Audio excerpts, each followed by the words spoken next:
65-ാം വയസ്സില് തന്റെ ബിസിനസ് ഒക്കെ പൊളിഞ്ഞ് മൊത്തം കടക്കണിയിലായിട്ട് പോക്കറ്റിൽ കുറച്ച് പൈസ മാത്രം വെച്ചുകൊണ്ട് ആത്മഹത്യയെക്കുറിച്ച് ചിന്തിച്ചുകൊണ്ടിരുന്ന മനുഷ്യൻ. അതെ, തന്റെ ബിസിനസ് എല്ലാം പൊളിഞ്ഞ് ഇനി ആത്മഹത്യ ചെയ്താൽ മാത്രമേ തനിക്ക് രക്ഷയുള്ളൂ, അല്ലെങ്കിൽ തനിക്കിനി ജീവിക്കാൻ യാതൊരു വഴിയും ഇല്ല എന്ന് വിചാരിച്ചു കൊണ്ടിരുന്ന മനുഷ്യൻ ആ ഒരു അവസ്ഥയിൽ നിന്ന്, അതായത് കയ്യിൽ ഒരു പൈസ പോലും ഇല്ലാതെ മൊത്തം കടത്തിൽ നിന്ന ഒരു മനുഷ്യൻ ആ ഒരു അവസ്ഥയിൽ നിന്ന് ലോകത്തിലെ തന്നെ ഏറ്റവും വലിയൊരു ഹോട്ടൽ ഫ്രാഞ്ചൈസി തുടങ്ങിയത് എങ്ങനെയാണെന്ന് നിങ്ങൾക്ക് അറിയാവോ? ആ കഥയാണ് നമ്മൾ ഇന്നിവിടെ പറയാൻ പോകുന്നത്. 1890 സെപ്റ്റംബർ 9 ഹാർലൻ സാൻഡേഴ്സ് ജനിക്കുന്നത്. അപ്പോൾ അദ്ദേഹം വളരെയധികം ദരിദ്രമായിട്ടുള്ള ഒരു കുടുംബത്തിലാണ് ജനിക്കുന്നത്. അത് മാത്രമല്ല, ജനിച്ചിട്ട് ഒരു 5 വർഷം കഴിഞ്ഞപ്പോൾ, അതായത് അദ്ദേഹത്തിന് 5 വയസ്സായപ്പോഴേക്കും അദ്ദേഹത്തിന് തന്റെ പിതാവിനെ നഷ്ടപ്പെടുകയാണ്. അങ്ങനെ പിതാവില്ലാതെ വളർന്ന ആ പയ്യന്റെ അമ്മയ്ക്ക് അതുകൊണ്ട് തന്നെ, പിതാവില്ലാത്തത് കൊണ്ട് തന്നെ വളരെയധികം കഷ്ടപ്പെട്ടാണ് അവരെ അത്രയും വളർത്തുന്നത്. അപ്പോൾ അദ്ദേഹത്തിന്റെ അമ്മ എന്ത് ചെയ്യുന്നു വെച്ച് കഴിഞ്ഞാൽ, ഒരു ഫാക്ടറിയിൽ പോയ ശേഷം വളരെയധികം ലോങ് ആയിട്ട്, അതായത് ഒരുപാട് മണിക്കൂർ ഫാക്ടറിയിൽ കിടന്ന് കഷ്ടപ്പെട്ട് വർക്ക് ചെയ്യുമായിരുന്നു. അപ്പൊ അങ്ങനെ വർക്ക് ചെയ്താൽ മാത്രമേ തന്റെ കുട്ടികളെ ആ മാതാവിന് നോക്കാൻ പറ്റുമായിരുന്നുള്ളൂ. അപ്പൊ എന്താ സംഭവിക്കുന്നത് വെച്ച് കഴിഞ്ഞാൽ, ഹാർലൻ സാൻഡേഴ്സിന് ഒരു അനിയനും ഒരു അനിയത്തിയും കൂടെ ഉണ്ടായിരുന്നു. അപ്പൊ സ്വാഭാവികമായിട്ടും അമ്മ ഈ ഫാക്ടറിയിൽ വർക്ക് ചെയ്യുന്നതുകൊണ്ട് അദ്ദേഹത്തിന് ഈ അനിയന്റെയും അനിയത്തിയുടെയും കാര്യം തീർച്ചയായിട്ടും അദ്ദേഹത്തിന് തന്നെ നോക്കേണ്ടി വരുന്നു. അപ്പം 7-ാം വയസ്സായപ്പോഴേക്കും ഈ ഹാർലൻ സാൻഡേഴ്സ് എന്ന് പറയുന്ന ആള് നമ്മുടെ ഈ ചെറിയ ചെറിയ കുക്കിംഗ്, അതായത് വെജിറ്റബിൾസ്, വീറ്റ് ബ്രെഡ്സ്, അതുപോലെ ബിസ്ക്കറ്റ്, മീറ്റ്, അങ്ങനെ ചെറിയ ചെറിയ കാര്യങ്ങളൊക്കെ കുക്ക് ചെയ്യാൻ വേണ്ടി പഠിക്കുന്നു. ഏതാണ്ട് ഒരു 7 വയസ്സ് കഴിയുമ്പോഴേക്കും അദ്ദേഹം കുക്കിങ്ങിൽ വളരെ നല്ല രീതിയിൽ, അതായത് വളരെ നല്ല രീതിയിൽ തന്നെ ഓരോരോ ചെറിയ ചെറിയ സാധനങ്ങളൊക്കെ കുക്ക് ചെയ്യാൻ വേണ്ടിയിട്ട് അദ്ദേഹം പഠിക്കുകയാണ്. അങ്ങനെ അത് പഠിച്ചുകൊണ്ട് തന്റെ അനിയനെയും അനിയത്തിയുടെ ഒക്കെ കാര്യങ്ങൾ, തന്റെ മാതാവ് വീട്ടിലില്ലാത്ത സമയത്ത് തന്റെ അനിയന്റെയും അനിയത്തിയുടെയും കാര്യങ്ങളൊക്കെ വളരെ നന്നായിട്ട് തന്നെ അദ്ദേഹം നോക്കി വരികയാണ്. പഠനത്തിലൊട്ടും മികവ് പുലർത്താൻ വേണ്ടിയിട്ട് സാൻഡേഴ്സിന് കഴിഞ്ഞിട്ടില്ല. അപ്പൊ അതുകൊണ്ട് തന്നെ അദ്ദേഹത്തിന് 7-ാം ക്ലാസ്സിനപ്പുറത്തേക്ക് പഠിക്കാനും കഴിഞ്ഞില്ല. 7-ാം ക്ലാസ്സിൽ വെച്ചിട്ട് സാൻഡേഴ്സ് തന്റെ സ്കൂൾ പഠനം അങ്ങ് നിർത്തുകയാണ്. സ്കൂൾ പഠനം അവസാനിപ്പിച്ച ശേഷം സാൻഡേഴ്സ് ഏകദേശം 10ഓളം ജോലികൾ ചെയ്യുന്നുണ്ട്. ആൻഡ് ഈ 10ഓളം ജോലികൾ എന്ന് പറയുമ്പോഴേക്കും അദ്ദേഹം ബ്ലാക്ക് സ്മിത്തിനെ അസിസ്റ്റ് ചെയ്യാൻ പോയിട്ടുണ്ട്, റെയിൽവേ ട്രാക്കിൽ പണിക്ക് പോയിട്ടുണ്ട്, ഇൻഷുറൻസ് സെയിൽസ്മാൻ ആയിട്ട് പോയിട്ടുണ്ട്, ഫയർമാനായിട്ട് പോയിട്ടുണ്ട്. അത് മാത്രമല്ല, ഏറ്റവും അവസാനം അദ്ദേഹം ഈവൻ ഒരു ലോയറായിട്ട് പോലും പോവുകയാണ്. അപ്പൊ ലോയറായിട്ട് പോകുന്ന സമയത്തൊക്കെ അദ്ദേഹത്തിന്റെ ഒരു പ്രശ്നം എന്താണെന്ന് വെച്ച് കഴിഞ്ഞാൽ, അത്യാവശ്യം ഷോർട്ട് ടെമ്പേർഡ് ആണ് അദ്ദേഹം. അപ്പൊ അദ്ദേഹത്തിന് പെട്ടെന്ന് ദേഷ്യം വരും, പെട്ടെന്ന് ആർഗ്യുമെന്റ്, എന്തെങ്കിലും ആവശ്യമില്ലാത്ത ആർഗ്യുമെന്റിലോട്ടൊക്കെ പോകും. അങ്ങനത്തെ പ്രശ്നങ്ങളൊക്കെ കാരണം അദ്ദേഹം ചെയ്യുന്ന ജോലികളിലെല്ലാം തന്നെ അയാൾ പെട്ടെന്ന് തന്നെ ആ ജോലികളൊക്കെ നിർത്തി മറ്റൊരു ജോലി കണ്ടുപിടിച്ച് പോകേണ്ട ഒരു സിറ്റുവേഷനിലായിട്ട് അയാൾ പോകുന്നുണ്ട്. അപ്പൊ ഈ ലോയർ ആയിരുന്ന സമയത്ത് ഒരു കോർട്ട് റൂം, അതായത് ഒരു കോടതി മുറിയിൽ വെച്ച് ജഡ്ജുമായിട്ട് ഒരു വാക്ക് തർക്കം ഉണ്ടാവുകയും അങ്ങനെ ആ വാക്ക് തർക്കത്തിന്റെ പേരിൽ ആ ലോയർ എന്ന് പറയുന്ന കരിയറിൽ നിന്ന് തന്നെ പുള്ളി എക്സിറ്റ് ചെയ്യേണ്ടി വരുന്ന ഒരു സിറ്റുവേഷൻ വരെ എത്തുന്നു. അപ്പൊ അത്യാവശ്യം ഷോർട്ട് ടെമ്പേർഡും കാര്യങ്ങളായിരുന്നുകൊണ്ട് തന്നെ അദ്ദേഹം എല്ലാ ജോലികളിൽ നിന്നും പോയിക്കൊണ്ടിരുന്നത്. അത് മാത്രമല്ല, അദ്ദേഹം തുടങ്ങിയ ബിസിനസ്സുകളെല്ലാം തന്നെ അട്ടർ ഫ്ലോപ്പ് ആയിരുന്നു. അതായത് അദ്ദേഹം ഒരുപാട് ബിസിനസ് ചെയ്ത് നോക്കി, അതിൽ നിന്നെല്ലാം അയാൾക്ക് നഷ്ടമുണ്ടാവുകയും അങ്ങനെ ബിസിനസ് കാരണം അയാൾക്ക് ഒരുപാട് നഷ്ടവും സാമ്പത്തിക നഷ്ടവും ഒക്കെ അയാൾക്ക് ഉണ്ടാവുകയും ചെയ്യുന്നു. പക്ഷെ അതിലൊന്നിലും തന്നെ സാൻഡേഴ്സൺ തളർന്നില്ല. അദ്ദേഹം തളരാണ്ട് വീണ്ടും പുതിയ പുതിയ ജോലികൾ അന്വേഷിക്കുകയും പുതിയ പുതിയ കാര്യങ്ങളൊക്കെ ചെയ്തുകൊണ്ടിരിക്കുകയായിരുന്നു. അപ്പൊ അങ്ങനെയൊക്കെ ചെയ്തുകൊണ്ടിരിക്കുന്നതിന്റെ ഇടയിലാണ് അദ്ദേഹത്തിന്റെ ജീവിതത്തിൽ തന്നെ ഏറ്റവും വഴിത്തിരിവായിട്ടുള്ള ഒരു സംഭവം തുടങ്ങുന്നത്. വർഷം 1930, ഗ്രേറ്റ് ഡിപ്രഷൻ അമേരിക്കയിൽ എത്തിയ സമയം. ബിസിനസ്സുകളെല്ലാം തകർന്നുകൊണ്ടിരിക്കുന്നു, ആൾക്കാരുടെ കയ്യിൽ പൈസ ഇല്ല. അങ്ങനെ അമേരിക്ക വളരെയധികം ടഫായിട്ടുള്ള ഒരു ഫൈനാൻഷ്യൽ സിറ്റുവേഷനിൽ കൂടെ കടന്നു പോകുന്ന ഒരു സമയമായിരുന്നു. അപ്പൊ ആ സമയത്ത് എന്താ സംഭവിക്കുന്നതെന്ന് വെച്ച് കഴിഞ്ഞാൽ, നമ്മുടെ സാൻഡേഴ്സ് കെന്റക്കി എന്ന് പറയുന്ന ഒരു സംസ്ഥാനത്ത് ഒരു ഗ്യാസ് സ്റ്റേഷൻ റൺ ചെയ്യാനുള്ള ഒരു ജോലി അങ്ങ് ഏറ്റെടുക്കുകയാണ്. അപ്പൊ എന്താ സംഭവം എന്ന് വെച്ച് കഴിഞ്ഞാൽ, ഗ്യാസ് സ്റ്റേഷൻ എന്ന് പറയുമ്പോഴേക്കും നമ്മുടെ ഇവിടുത്തെ പെട്രോൾ പമ്പ് പോലത്തെ ഒരു സംഭവമാണ്. അപ്പൊ ഈ പറയുന്ന ഒരു പെട്രോൾ പമ്പ് റൺ ചെയ്യാനുള്ള ജോലി സാൻഡേഴ്സ് അങ്ങ് ഏറ്റെടുക്കുകയാണ്. അപ്പൊ ഈ പെട്രോൾ പമ്പിൽ വർക്ക് ചെയ്യുന്ന സമയത്ത്, അല്ലെങ്കിൽ പെട്രോൾ പമ്പ് നടത്തിക്കൊണ്ട് പോകുന്ന സമയത്ത് സാൻഡേഴ്സിന് ഒരു കാര്യം മനസ്സിലായി. ഈ പെട്രോൾ അടിക്കാൻ വരുന്നതിൽ ഭൂരിഭാഗം ആൾക്കാരുടെയും ആവശ്യം പെട്രോൾ അടിക്കുക എന്നുള്ളത് മാത്രമല്ല, ഈ വരുന്ന ആൾക്കാരെല്ലാം വളരെയധികം വിശന്നാണ് വരുന്നത്. അപ്പൊ ആൾക്കാർ വിശന്ന് വരുന്നതുകൊണ്ട് തന്നെ അവരവിടെ നിന്ന് ഫുഡ് എന്തെങ്കിലും കിട്ടുമെന്ന് എക്സ്പെക്ട് ചെയ്യുന്നുണ്ട്. പക്ഷേ അവിടെ നിന്നുള്ളത് ഒരു പെട്രോൾ സ്റ്റേഷൻ മാത്രമാണ്, അതായത് ഒരു ഗ്യാസ് സ്റ്റേഷൻ മാത്രമാണ് അവിടെയുള്ളത്. അപ്പൊ അവിടെ ഫുഡും കാര്യങ്ങളൊന്നുമില്ല. അപ്പം ഈ ഒരു കാര്യം മനസ്സിലാക്കിയ സാൻഡേഴ്സ് എന്താണ് ചെയ്യുന്നത് വെച്ച് കഴിഞ്ഞാൽ, ഈ പറയുന്ന പെട്രോൾ സ്റ്റേഷന്റെ അടുത്ത് തന്നെ ചെറിയൊരു റെസ്റ്റോറന്റ് തുടങ്ങുകയാണ്. അപ്പൊ പെട്രോൾ സ്റ്റേഷനോട് ചേർന്ന് തന്നെ ഒരു റെസ്റ്റോറന്റ് തുടങ്ങിക്കൊണ്ട് സാൻഡേഴ്സ് തന്റെ ബിസിനസ് അങ്ങനെ അവിടെ നിന്ന് സ്റ്റാർട്ട് ചെയ്യണം. അപ്പൊ ഈ ബിസിനസ് സ്റ്റാർട്ട് ചെയ്യുന്ന സമയത്ത് സാൻഡേഴ്സ് മാത്രം, അതായത് സാൻഡേഴ്സ് ഒറ്റയ്ക്കാണ് ഈ പറയുന്ന റെസ്റ്റോറന്റ് റൺ ചെയ്യുന്നത്. അപ്പൊ ഈ റെസ്റ്റോറന്റിനകത്ത് കുക്ക് ചെയ്യുന്ന സാൻഡേഴ്സ് ആണ്, ഈ പറയുന്ന ഭക്ഷണങ്ങൾ വിളമ്പുന്ന സാൻഡേഴ്സ് ആണ്, ഓർഡർ എടുക്കുന്നത് സാൻഡേഴ്സ് ആണ്.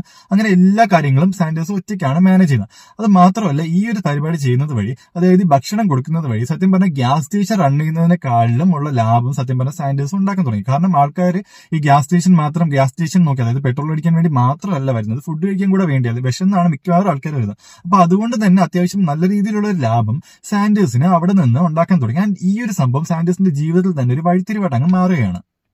അപ്പൊ സാൻഡേഴ്സിന്റെ ഈ ഫുഡ് ബിസിനസ് വളരെയധികം നല്ല രീതിയിൽ മുന്നോട്ട് പോയിക്കൊണ്ടിരിക്കുകയായിരുന്നു. അപ്പൊ ആൾക്കാർക്ക് ഈ സാൻഡേഴ്സ് കൊടുക്കുന്ന ഫുഡ് ഭയങ്കരമായിട്ട് ഇഷ്ടപ്പെടാൻ തുടങ്ങി. ആൾക്കാർ തന്നെ സംസാരിച്ച് ഈ പറയുന്ന സാൻഡേഴ്സിന്റെ റെസ്റ്റോറന്റ് അവിടെ മുഴുവൻ അങ്ങനെ സ്പ്രെഡായി. അവിടെ മൊത്തം അത് ഭയങ്കരമായിട്ട് നല്ല രീതിയിൽ ഫേമസ് ആയി. അപ്പൊ ഇത്രയും ഫേമസ് ആയതുകൊണ്ട് സാൻഡേഴ്സ് എന്ത് ചെയ്തെന്ന് വെച്ച് കഴിഞ്ഞാൽ തന്റെ വീടിനടുത്തുള്ള സ്ട്രീറ്റിന്റെ അടുത്ത്, അതായത് കെൻഡക്കിയിലെ തന്റെ വീടിനടുത്തുള്ള സ്ട്രീറ്റിന്റെ അടുത്ത് തന്നെ സാൻഡേഴ്സ് ഒരു റെസ്റ്റോറന്റ് അങ്ങ് ഓപ്പൺ ചെയ്തു. ആൻഡ് ഇവിടെ ഈ റെസ്റ്റോറന്റ് ഓപ്പൺ ചെയ്യും സാൻഡേഴ്സ് എന്താണ് വിറ്റതെന്ന് വെച്ച് കഴിഞ്ഞാൽ ഹാംബർഗേഴ്സ്, ഹാംസ്, സ്റ്റീക്സ് അങ്ങനത്തെ കാര്യങ്ങളൊക്കെ സാൻഡേഴ്സ് വിൽക്കാൻ തുടങ്ങി. അതിന്റെ കൂട്ടത്തിൽ തന്നെ സാൻഡേഴ്സ് വിറ്റ ഏറ്റവും പ്രധാനപ്പെട്ട നമ്മുടെ ഏറ്റവും ഫേവറേറ്റ് ആയിട്ടുള്ള ഐറ്റം ആണ് ഫ്രൈഡ് ചിക്കൻ എന്ന് പറയുന്നത്.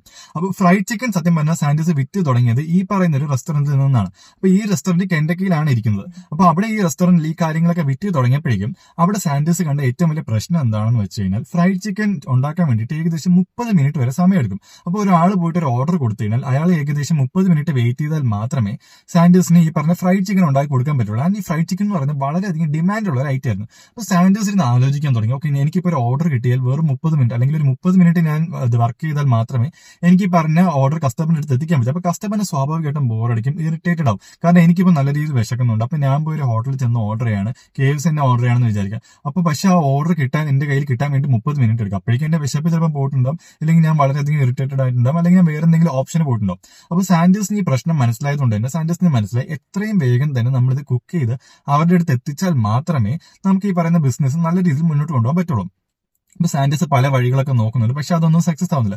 അപ്പൊ ആ സമയത്താണ് സത്യം പറഞ്ഞാൽ പ്രഷർ കുക്കേഴ്സ് ലോഞ്ച് ചെയ്യുന്നത്. അപ്പൊ പ്രഷർ കുക്കർ ലോഞ്ച് ചെയ്ത സമയത്ത് സാൻഡേഴ്സ് എന്ത് ചെയ്യുന്ന വെച്ചാൽ കുറച്ച് വർഷങ്ങളോളം ഈ പറയുന്ന പ്രഷർ കുക്കറിൽ കുറെ എക്സ്പെരിമെന്റും കാര്യങ്ങളൊക്കെ ചെയ്ത ശേഷം ഈ കെൻഡക്കി ഫ്രൈഡ് ചിക്കൻ, അതായത് ഫ്രൈഡ് ചിക്കൻ ഉണ്ടാക്കാൻ വേണ്ടിയിട്ട് സാൻഡേഴ്സ് ഈ പറയുന്ന ഒരു പ്രഷർ കുക്കറിനെ മോഡിഫൈ ചെയ്തു. അപ്പൊ മോഡിഫൈ ചെയ്ത ശേഷം എന്താണ് സംഭവിച്ചതെന്ന് വെച്ച് കഴിഞ്ഞാൽ 30 മിനിറ്റ് കൊണ്ട് കുക്ക് ചെയ്തുകൊണ്ടിരുന്ന ചിക്കൻ വെറും 8 മുതൽ 9 മിനിറ്റിനകത്ത്, അതായത് വെറും 9 മിനിറ്റിനകത്ത് തന്നെ സാൻഡേഴ്സിനെ കുക്ക് ചെയ്യാൻ പറ്റും ചെയ്തു. അപ്പൊ സാൻഡേഴ്സ് എന്താ ചെയ്തെന്ന് വെച്ച് കഴിഞ്ഞാൽ ഹൈ പ്രഷറിനകത്ത് ഈ പറയുന്ന സാധനം നമ്മുടെ ചിക്കൻ അതിനകത്ത് ഇട്ട ശേഷം ഹൈ പ്രഷറിനകത്ത് ഇട്ട് തന്നെ അത് കുക്ക് ചെയ്യാൻ തുടങ്ങി. അപ്പൊ കുക്ക് ചെയ്യുന്ന സമയത്ത് എന്താ സംഭവിച്ചത്, അവർക്ക് സാൻഡേഴ്സിന് കിട്ടിയ പ്രോഡക്റ്റ് എന്ന് പറയുന്നത് പുറത്ത് മുഴുവൻ ക്രിസ്പി ആയിട്ടുള്ള ചിക്കൻ, പക്ഷെ അകത്ത് മുഴുവൻ നല്ല ജ്യൂസി, അതായത് അകത്ത് ജ്യൂസിയും പുറത്ത് ക്രിസ്പി ആയിട്ടുള്ള നല്ല ടേസ്റ്റി ആയിട്ടുള്ള ചിക്കൻ വെറും 9 മിനിറ്റ് ഹൈ പ്രഷറിൽ കുക്ക് ചെയ്തപ്പോൾ സാൻഡേഴ്സിന് കിട്ടി. And this was A revolution. അതെ, ഇത് ഭയങ്കരമായിട്ടൊരു റെവല്യൂഷൻ തന്നെയായിരുന്നു. കാരണം ഇതെല്ലാ ആൾക്കാരും ഭയങ്കരമായിട്ട് ഇഷ്ടപ്പെടാൻ തുടങ്ങി. കാരണം ആ ഒരു ഏരിയയിൽ നല്ല ലോകത്തിൽ തന്നെ ഈ പറഞ്ഞൊരു കാര്യം ആദ്യമായിട്ട് ചെയ്ത ആൾ സാൻഡേഴ്സ് ആണ്. അപ്പൊ സാൻഡേഴ്സിന്റെ ആ ഒരു ഇന്നോവേഷൻ എന്ന് പറയുന്നത് ആൾക്കാർക്ക് ഭയങ്കരമായിട്ട് ഇഷ്ടപ്പെട്ടു. ആൾക്കാർ വളരെ അധികം നല്ല രീതിയിൽ തന്നെ ഈ പറഞ്ഞ ബിസിനസ് ഏറ്റെടുത്തു. സാൻഡേഴ്സിന്റെ ബിസിനസ് അവിടെ നിന്ന് വളരെയധികം കിടിലനായിട്ട് അങ്ങനെ വളർന്നുകൊണ്ടിരിക്കുകയാണ്. ആ സമയത്താണ് പക്ഷെ മറ്റൊരു വലിയ സംഭവം നടക്കുന്നതും സാൻഡേഴ്സിന്റെ ജീവിതം തന്നെ തകർന്നു പോകുന്ന ഒരു സിറ്റുവേഷനിലോട്ട് പോകുന്നതും. അപ്പൊ സാൻഡേഴ്സിന്റെ ബിസിനസ് എങ്ങനെയാണ് തകർന്നത് എന്ന് അറിയുന്നതിന് മുന്നേ നമുക്ക് സാൻഡേഴ്സിന്റെ സീക്രട്ട് റെസിപ്പിയെ കുറിച്ചും കൂടെ ഒന്ന് സംസാരിക്കാം. അപ്പൊ സാൻഡേഴ്സിന്റെ സീക്രട്ട് റെസിപ്പി എന്ന് പറഞ്ഞാൽ ഇന്നും സത്യം പറഞ്ഞാൽ ലോകത്തിലെ ഏറ്റവും വലിയ സീക്രട്ടുകളിൽ ഒരെണ്ണമാണ് നമ്മുടെ KFCയുടെ ആ ഒരു റെസിപ്പി എന്ന് പറയുന്നത്. അപ്പൊ KFCയുടെ റെസിപ്പിക്കകത്ത് 11 ഹെർബ്സും സ്പൈസസ് ഉണ്ട്. പക്ഷെ അത് ഏതൊക്കെയോ ഒരു പർട്ടിക്കുലർ റേഷ്യോയിൽ മിക്സ് ചെയ്താൽ മാത്രമേ ആ പറയുന്ന ആ ഒരു രുചിക്കൂട് സത്യം പറഞ്ഞാൽ കിട്ടുള്ളൂ. ആൻഡ് ഈ പറയുന്ന കാര്യം ഇന്നും സത്യത്തിൽ വളരെയധികം ആൾക്കാർക്ക്, അതായത് വളരെ കുറച്ച് ആൾക്കാർക്ക് മാത്രമേ അതിന്റെ കറക്റ്റ് ഒരു ഫോർമുല എന്താണെന്ന് അറിയത്തുള്ളൂ. പക്ഷെ പലരും പറയുന്നത് എന്താണെന്ന് വെച്ച് കഴിഞ്ഞാൽ അതിന്റെ ഒരു ഭാഗം മാത്രം, അതായത് ഈ KFCയുടെ ആ റെസിപ്പിയുടെ ഒരു പാർട്ട് ഒരാൾക്ക് അറിയാം, മറ്റൊരു പാർട്ട് ഒരാൾക്ക് അറിയാം. അപ്പൊ ഇവരെന്താ ചെയ്യുന്നത് വെച്ച് കഴിഞ്ഞാൽ ഈ പറയുന്ന സംഭവം, അതായത് ആ ഒരു പാർട്സ് വെച്ചിട്ട് ഇവർ ഈ ഹെർബ്സും സ്പൈസസും ഒക്കെ മിക്സ് ചെയ്ത് സത്യം പറഞ്ഞാൽ അയക്കുകയാണ് ചെയ്യുന്നത്. അത് കഴിഞ്ഞ ശേഷം ഇത് രണ്ടും കൂടെ ഒരിടത്ത് പോയിട്ട് ഒരുമിച്ചാണ് മിക്സ് ചെയ്യുന്നത്. അത് മാത്രമല്ല ഈ രണ്ട് സംഭവം, അതായത് ഈ KFCയുടെ റെസിപ്പിയുടെ കറക്റ്റ് സീക്രട്ട് അറിയാവുന്ന രണ്ട് പാർട്സ് അറിയാവുന്ന ആൾക്കാർക്ക് സത്യം പറഞ്ഞാൽ ഒരു പ്ലെയിനിൽ പോലും ഒരു ഫ്ലൈറ്റിനകത്ത് ഒരുമിച്ച് പോലും യാത്ര ചെയ്യാനുള്ള അനുവാദം ഇല്ലെന്നൊക്കെയാണ് പറയുന്നത്. ഇതൊക്കെ ഞാൻ കേട്ടിട്ടുള്ളതാണ്, കറക്റ്റ് ആണെന്ന് എനിക്ക് അറിയത്തില്ല. അപ്പൊ എന്തായാലും ഈ പറയുന്ന സംഭവം ഭയങ്കര സീക്രട്ട് ആണെന്ന് അറിയാം. പക്ഷെ ഈ പറയുന്നൊരു സാധനം, അതായത് ഈ 11 ഹെർബ്സും 11 സ്പൈസസും പറ്റിയിട്ടുള്ള ഈ പറയുന്നൊരു റെസിപ്പി ഉണ്ടാക്കാൻ വേണ്ടിയിട്ട് സത്യം പറഞ്ഞാൽ സാൻഡേഴ്സിന് എടുത്ത വർഷങ്ങളാണ്. പുള്ളിക്കാരൻ വർഷങ്ങളോളം എക്സ്പെരിമെന്റ് ചെയ്തുകൊണ്ടിരുന്നത്. കാരണം പുള്ളിക്കാരൻ ഒരു ഫ്രൈഡ് ചിക്കൻ ഉണ്ടാക്കി. പക്ഷെ പുള്ളിക്കാരൻ എന്താ ചെയ്യുന്നത് വെച്ചാൽ പുള്ളിക്കാരൻ വീണ്ടും അത് പെർഫെക്റ്റ് ആക്കാൻ നോക്കിക്കൊണ്ടിരുന്നു. പുള്ളിക്കാരൻ വളരെയധികം കഷ്ടപ്പെട്ടുകൊണ്ടിരുന്നു. തന്റെ ഫ്രൈഡ് ചിക്കൻ എന്തോ ഒരു അപാകത അല്ലെങ്കിൽ ഇനിയും എന്തോ പെർഫെക്ഷൻ ചെയ്യാൻ വേണ്ടിയിട്ട് ഒരു സ്കോപ്പ് അല്ലെങ്കിൽ ഒരു ഏരിയ ഓഫ് ഇംപ്രൂവ്മെന്റ് ഉണ്ടെന്ന് മനസ്സിലാക്കിയ അദ്ദേഹം എങ്ങനെയെങ്കിലും ഒക്കെ വീണ്ടും ഇതിനെ പെർഫെക്റ്റ് ആക്കണം, അല്ലെങ്കിൽ വീണ്ടും നല്ല രീതിയിൽ ഇതിനെ മുന്നോട്ട് കൊണ്ടുപോകാൻ വേണ്ടിയിട്ട് വീണ്ടും അതിന്റെ ടേസ്റ്റ് കൂട്ടാൻ വേണ്ടിയിട്ട് അദ്ദേഹം വളരെയധികം കഷ്ടപ്പെട്ടുകൊണ്ടിരുന്നു. അങ്ങനെ ഒരുപാട് കഷ്ടപ്പെട്ടിട്ടാണ് അവസാനം അദ്ദേഹം ഈ 11 ഹെർബ്സും 11 സ്പൈസസും വെച്ചിട്ടുള്ള ആ ഒരു മിക്സ് കണ്ടുപിടിക്കുന്നതും.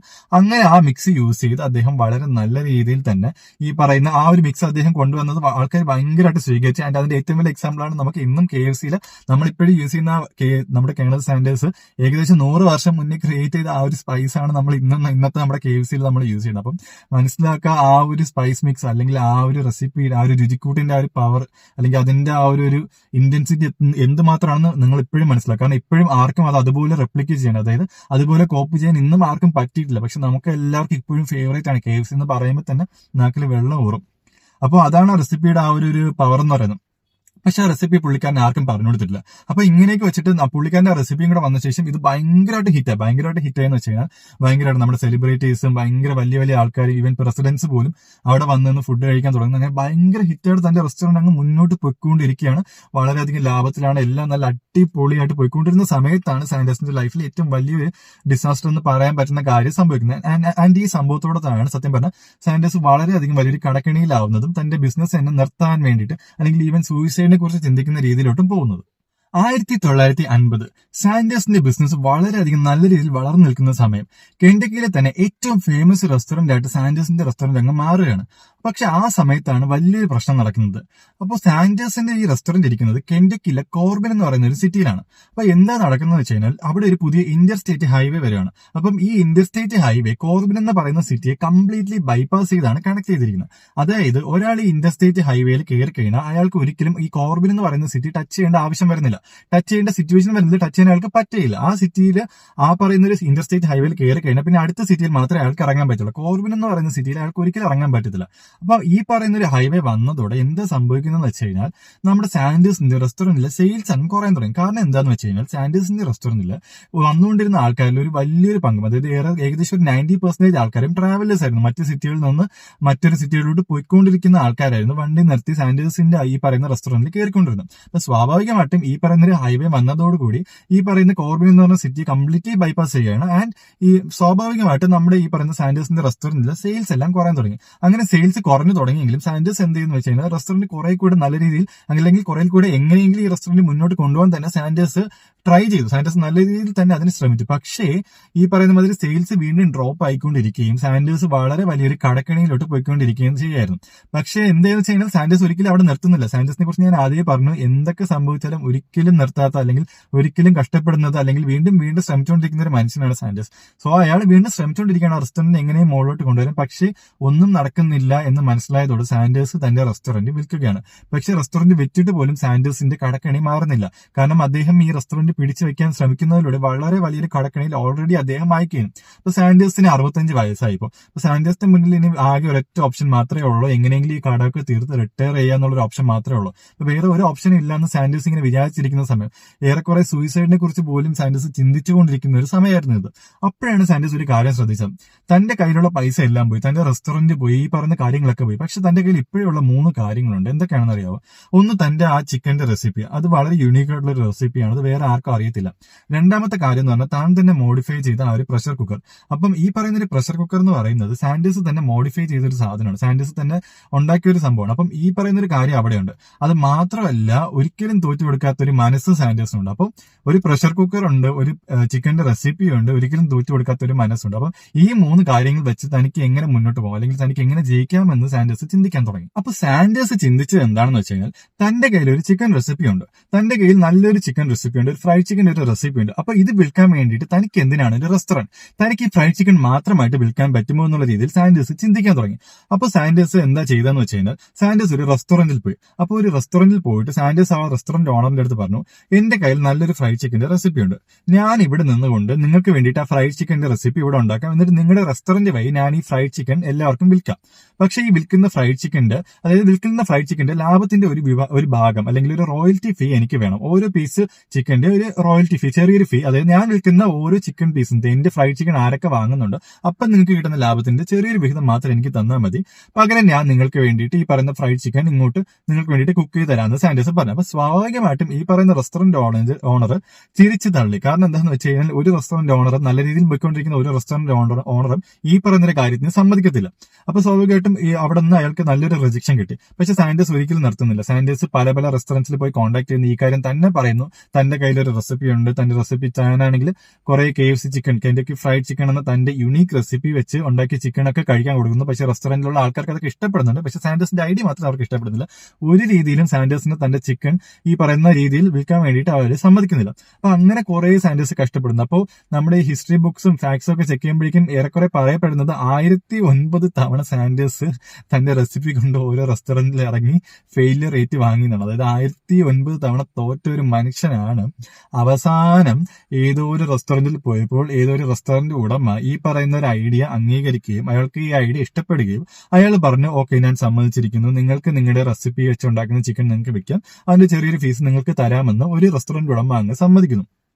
അങ്ങനെ ആ റെസ്റ്റോറന്റിൽ നമ്മുടെ സാൻഡേഴ്സ് വീണ്ടും തന്റെ ഫ്രൈഡ് ചിക്കൻ ചെയ്തു തുടങ്ങിയാണ്. അപ്പൊ അയാൾക്ക് സ്വന്തമായിട്ടൊരു റെസ്റ്റോറന്റ് ഇല്ല, അയാൾക്ക് സ്വന്തമായിട്ടൊരു കടയില്ല. പക്ഷെ അയാളുടെ കയ്യിൽ സ്വന്തമായിട്ടുള്ള ഒരു റെസിപ്പി മാത്രമാണ്. ആ റെസിപ്പി വെച്ചിട്ട് മറ്റൊരാളുടെ റെസ്റ്റോറന്റിൽ സാൻഡേഴ്സ് ഈ പറയുന്ന ഫ്രൈഡ് ചിക്കൻ ക്രിയേറ്റ് ചെയ്യാൻ തുടങ്ങി. ആൻഡ് ആ ഫ്രൈഡ് ചിക്കൻ വിറ്റ് തുടങ്ങിയതോടെ ഈ പറയുന്ന റെസ്റ്റോറന്റിലെ സെയിൽസ് എല്ലാം എക്സ്പ്ലോഡ് ചെയ്യാൻ തുടങ്ങി. അതായത് ലിറ്ററലി ആൾക്കാർ ഈ ഫ്രൈഡ് ചിക്കൻ കഴിക്കാൻ വേണ്ടിയിട്ട് നിരനിരയായിട്ട് വന്നു തുടങ്ങി. ഒരുപാട് ആൾക്കാർ അവിടെ വന്നിറങ്ങി. സാൻഡേഴ്സിന്റെ ഫ്രൈഡ് ചിക്കൻ ഭയങ്കരമായിട്ട് ഫേമസ് ആയി. ആൻഡ് ഈവൻ ആ റെസ്റ്റോറന്റിലെ ബാക്കിയുള്ള ഐറ്റംസിനെ എല്ലാം മാറ്റി നിർത്തിക്കൊണ്ട് സാൻഡേഴ്സിന്റെ ആ പറയുന്ന ഫ്രൈഡ് ചിക്കൻ സെയിൽസിൽ അങ്ങ് അറ്റത്തെത്തി. അപ്പൊ സ്വാഭാവികമായിട്ടും എല്ലാവർക്കും മനസ്സിലായി തുടങ്ങി, ഓക്കെ അവർക്ക് എല്ലാവർക്കും നഷ്ടപ്പെട്ടത് വളരെ വലിയ ചാൻസ് ആണെന്ന് എല്ലാവർക്കും മനസ്സിലായി തുടങ്ങി.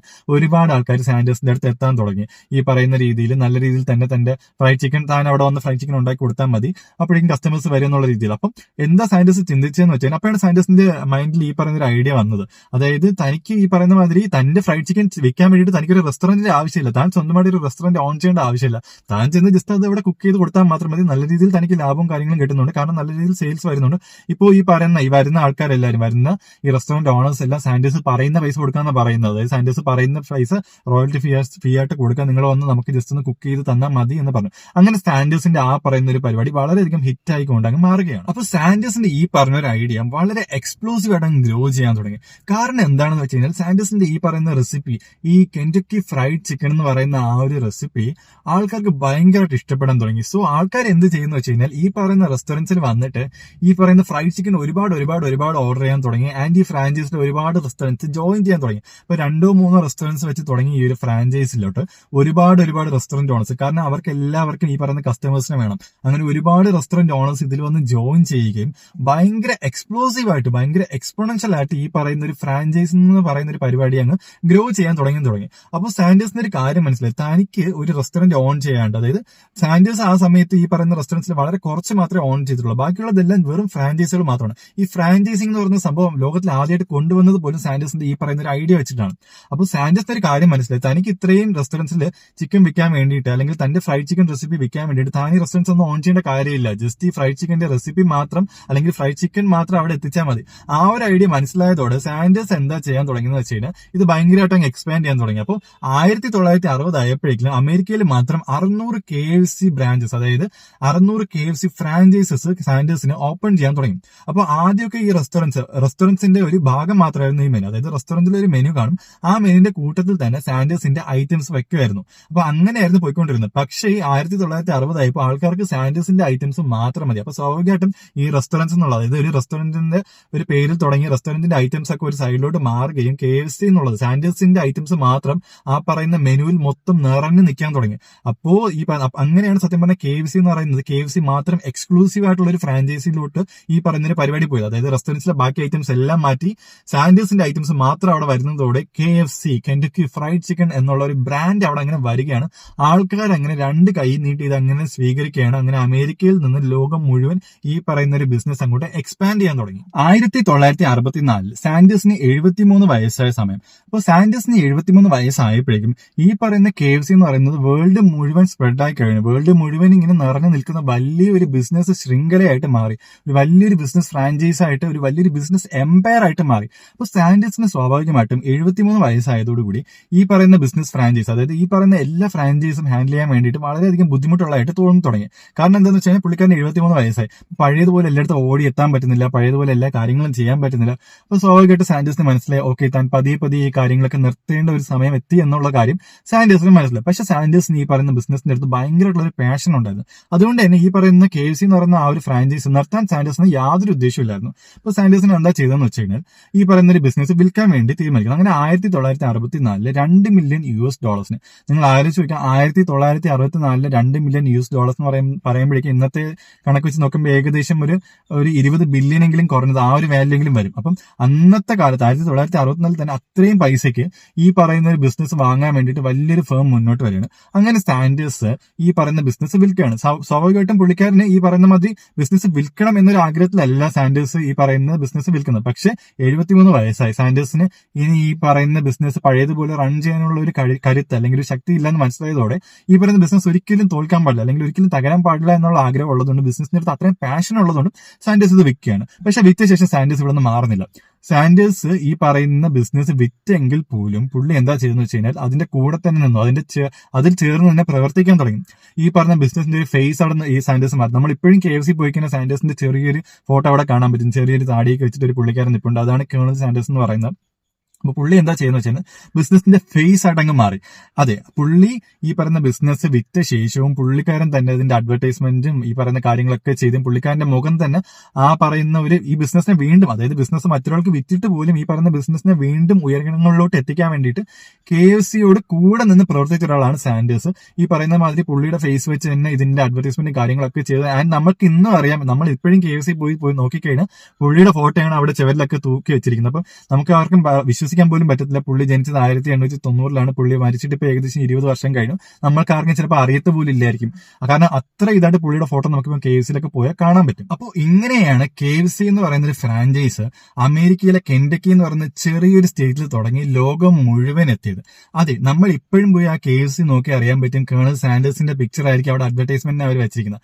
1980 തന്റെ 90ാമത്തെ വയസ്സിൽ മരിച്ച ഒരു മനുഷ്യൻ ഇപ്പോഴും KFCയുടെ ആ ഒരു ബോർഡിൽ അഡ്വർടൈസ്മെന്റിൽ ഇപ്പോഴും ഇമേജസും വീഡിയോസും ഒക്കെ യൂസ് ചെയ്ത് ഇപ്പോഴും പുള്ളിയുടെ ഫേസ് അവിടെ ഉണ്ടെങ്കിൽ നിങ്ങളൊന്ന് മനസ്സിലാക്കുക, അല്ലെങ്കിൽ നിങ്ങളൊന്ന് ആലോചിച്ച് നോക്കുക. പുള്ളി ഉണ്ടാക്കിയ ഇമ്പാക്ട് എന്ന് പറയുന്നത് ആ ഒരു ബിസിനസ്സിൽ, ആ ബിസിനസ് വിറ്റിട്ട് പോലും അതിന്റെ കൂടെ നിന്ന് ആ ബിസിനസിനെ വീണ്ടും ഉയരങ്ങളിലോട്ട് കൊണ്ടുവരാൻ വേണ്ടി കാണിച്ച ഒരു കമ്മിറ്റ്മെന്റ്, അത് നമുക്ക് എത്ര പറയാം, നമുക്ക് ഒരിക്കലും അതൊന്നും ചിന്തിക്കാൻ പോലും പറ്റില്ല. നിങ്ങൾ ആലോചിച്ച് നോക്കുക, അയാൾ ഒരു സമയത്ത് അയാളുടെ ജീവിതത്തിൽ തന്റെ ജീവിതത്തിലുള്ള എല്ലാം നഷ്ടപ്പെട്ടു. തന്റെ ജീവിതത്തിലുള്ള താൻ കഷ്ടപ്പെട്ടുണ്ടാക്കിയ കാശൊക്കെ നഷ്ടപ്പെട്ടു. സാമ്പത്തികമായിട്ട് തകർന്നിരിക്കുന്ന സമയത്ത്, സാമ്പത്തികമായിട്ട് കംപ്ലീറ്റ്ലി ഒന്നും ഇല്ലാതിരിക്കുന്ന സമയത്ത് താൻ ചിന്തിച്ച ഒരൊറ്റ കാര്യമുള്ളൂ. തന്റെ കയ്യിൽ എന്തില്ല എന്നുള്ളതല്ല, തന്റെ കയ്യിൽ എന്തുണ്ട് എന്നുള്ളതാണ്.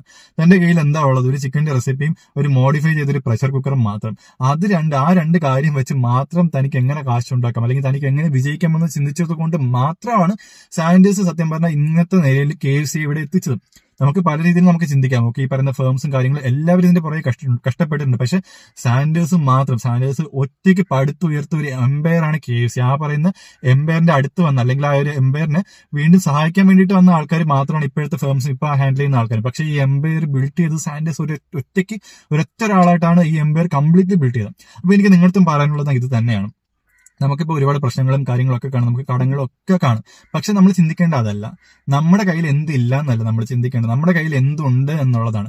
നമ്മുടെ കയ്യിലുള്ള സ്കിൽസ്, നമ്മുടെ കയ്യിലുള്ള കാര്യങ്ങൾ, നമുക്ക് മാത്രം അറിയാവുന്ന ചില കാര്യങ്ങൾ, അല്ലെങ്കിൽ നമുക്ക് മാത്രമുള്ള യൂണീക്ക് ആയിട്ടുള്ള സ്കിൽസ്. ഞാൻ പറഞ്ഞ ഈ പറയുന്ന KFC ഇത്രയും മുകളിൽ എത്താനുള്ള ഒരൊറ്റ കാര്യമേ ഉള്ളൂ, സാൻഡേഴ്സിന്റെ ആ യൂണീക്ക് ആയിട്ടുള്ള ചിക്കൻ റെസിപ്പി, ആ പറയുന്ന സാൻഡേഴ്സ് ആ സമയത്ത് ചിന്തിച്ച കാര്യങ്ങൾ, ഒരു ഫ്രാഞ്ചൈസ് പോലെ തുടങ്ങാമോ എന്നുള്ള രീതിയിൽ ചിന്തിച്ച കാര്യങ്ങൾ, ആ യൂണീക്ക് ആയിട്ടുള്ള മോഡിഫൈ ചെയ്ത പ്രഷർ കുക്കർ, അങ്ങനത്തെ കാര്യങ്ങളാണ്. അപ്പം നമുക്ക് എങ്ങനെ നമ്മുടെ സ്കിൽസ് അല്ലെങ്കിൽ നമ്മുടെ കയ്യിലുള്ള കഴിവുകളും കാര്യങ്ങളും യൂസ് ചെയ്ത് നമുക്ക് എങ്ങനെ മുകളിലോട്ട് എത്താമെന്നാണ് നമ്മൾ ചിന്തിക്കേണ്ടത്. അല്ലാണ്ട് നമ്മൾ ഇനി എന്തൊക്കെ കാര്യങ്ങൾ കിട്ടിയാൽ നമുക്ക് മുകളിലോട്ട് എത്താം എന്നുള്ള രീതിയിലല്ല. നമ്മുടെ കയ്യിൽ ഇപ്പോൾ ഉള്ള കാര്യങ്ങൾ വെച്ച് നമുക്ക് എങ്ങനെ മുകളിലോട്ട് എത്താൻ പറ്റുമെന്ന് ചിന്തിച്ച് നമ്മൾ വർക്ക് ചെയ്യാൻ തുടങ്ങിയാൽ നമുക്കും ചിലപ്പോൾ അടുത്തൊരു സയന്റിസ്റ്റ് അല്ലെങ്കിൽ അതിനേക്കാളും വലിയൊരാളാവാൻ പറ്റും.